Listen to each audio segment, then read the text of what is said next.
All right, we're going to learn about rounding decimals, and let's have a look at these examples. So the first one says the following decimal numbers need to be rounded to two decimal places. Draw a line where the number must be cut and then circle the critical digit.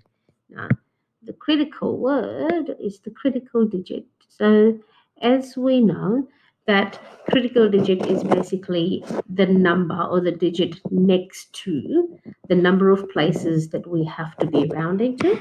So, because the question is asking that it needs to be rounded to two decimal places, okay, so let's look at our number 23.5398.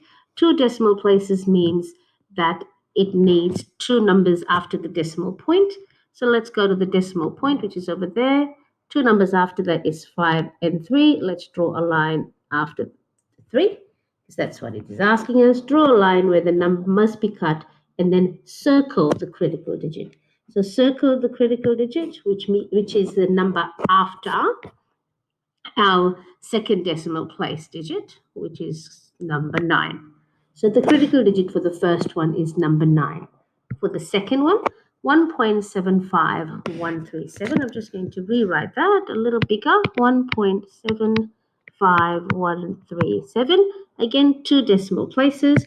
So we count two numbers after the decimal point, which is after the decimal point. These are the two numbers. Let's draw a line over there and circle the critical digit, which is the number after 5, and that's number 1. For the second example, round each of the following to one decimal place. So we have to round them to one decimal place. Again, let's think of our rules. Because it's to one decimal place, our critical digit is in the second decimal place. Okay, so let's first identify that. So for the first one, 25.652, one decimal place, therefore we rule a line after the first digit. In the second one, 13.5458, one decimal place. So let's rule a line after the first digit. Okay, so what we have over here is 25.6, and over there we have 13.5. Now, to decide whether this remains as 0.6, we look at the critical digit. Now, remember the rule that if our critical digit is between 0 and 4, then there's no change to our number. If the number is between 5 to 9, so if our critical digit is between 5 to 9, then the digit goes up by 1. So if we have a look, our critical digit in the first example is number 5, which falls in that group. So therefore 25.6, the 6 increases by 1, and we end up getting 25.7 as our answer. For the second one, let's look at the critical digit, is only 4. So because it's only 4, this 5 remains as it is. So therefore the answer is 13.5. Okay, let's look at the third example.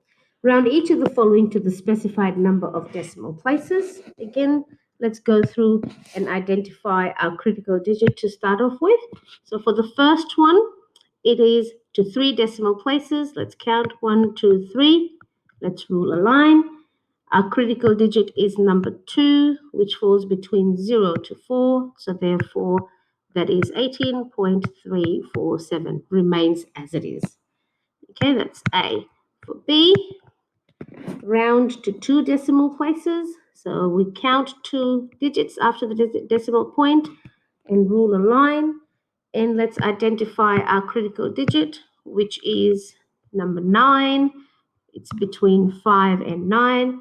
So therefore, that goes up. So 9 going up becomes 10, which means that it's changing the place value of the digit before, which is 3. So that becomes 0.44. Okay, and the last one, 7.59967 to 3 decimal places. So 0.599, number 6 is between 5 to 9. So therefore 7.599 goes up as 7, sorry.